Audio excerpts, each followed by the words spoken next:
And today astronomers look for this planet. They call it Planet X. They mean maybe the unknown planet, but it's also the 10th planet.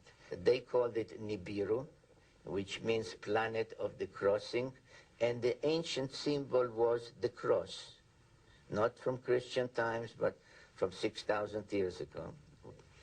And they say that this planet, the 12th member of our solar system, has a very large orbit of 3,600 years, and every 3,600 years it comes between Mars and Jupiter close to us. And it is then, they said, that people that look like us, not with little horns or green, people that look like us, started to come between their planet and Earth about 450,000 years ago. Why do they look like us? We look like them.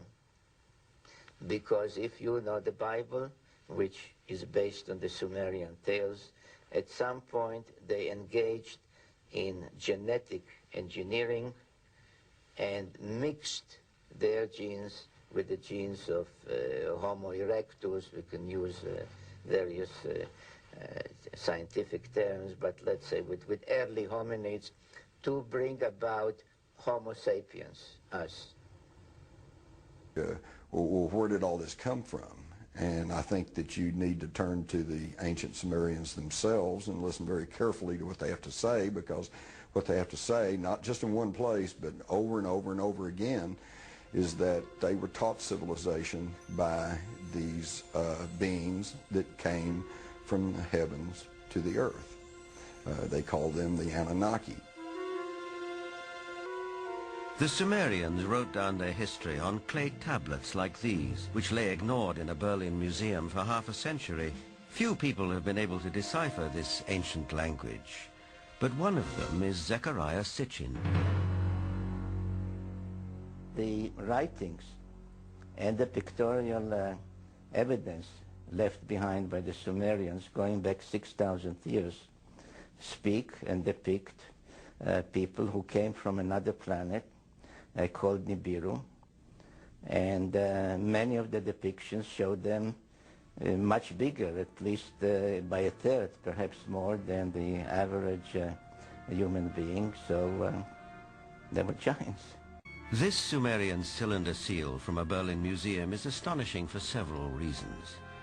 First, it depicts our solar system with the sun at the center and the planets arrayed around it, a fact not known to European science till around 300 years ago.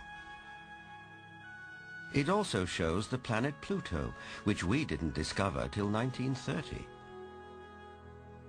And amazingly, there's another planet, which the Sumerians called Nibiru, and believed that it was from where the Anunnaki, or celestial giants, came from. If you look at the three figures depicted here, they all look more or less the same size.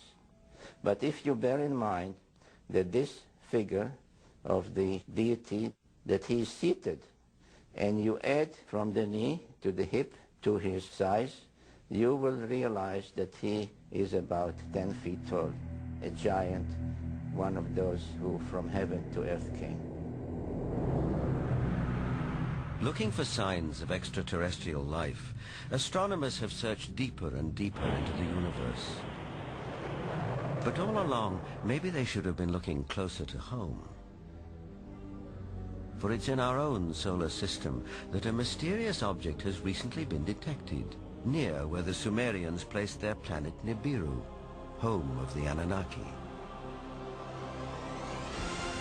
For the believers, this is convincing evidence that the celestial giants are real.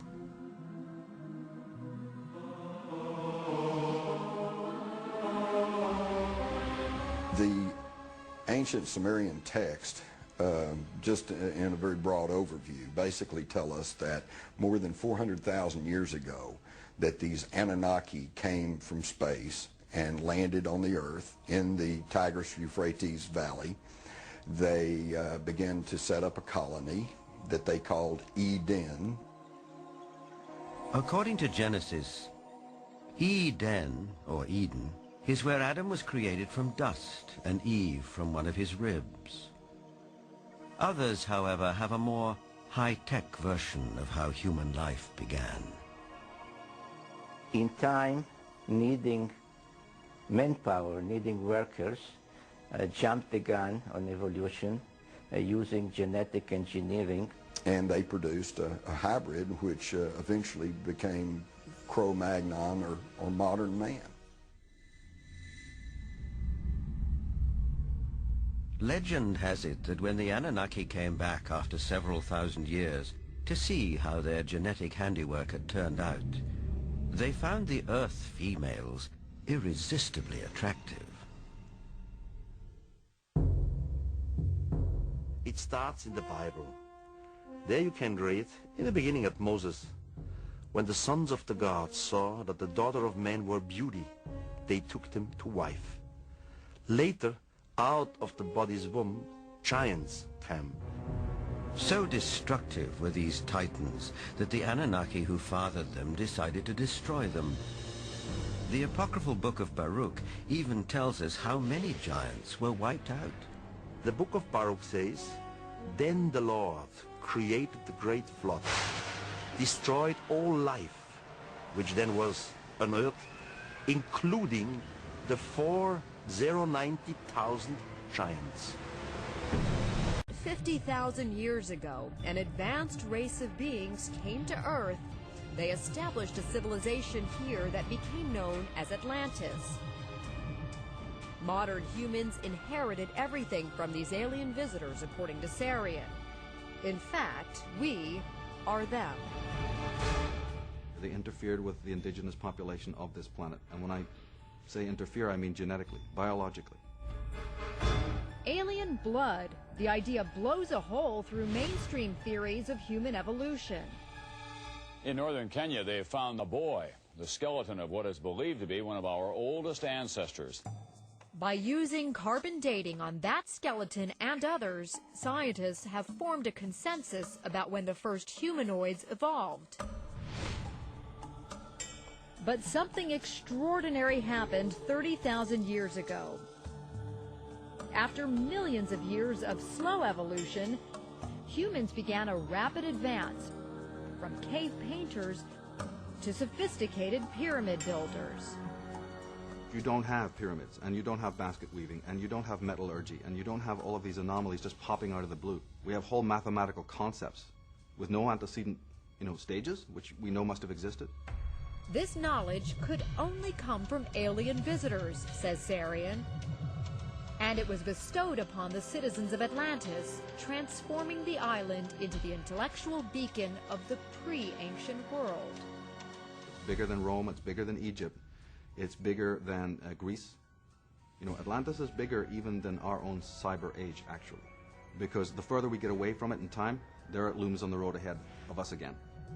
Sumerian is convinced there were some 500 alien visitations during the time of Atlantis. And because of the spectacular nature of these encounters, there is evidence if you know where to look. In the coffin texts of the Egyptians, we hear about crafts that come and pick up princesses and fly them to foreign shores in an instant. We have the Ellora caves in India where you can actually go and look at them.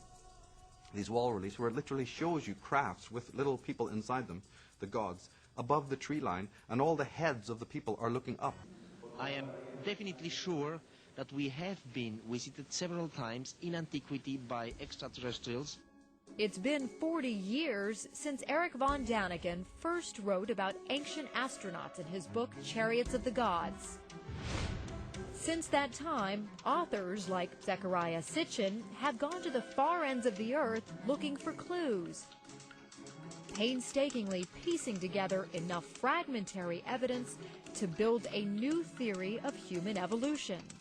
A basic conclusion of my writings has been that those who gave mankind civilization were visitors to Earth from another planet.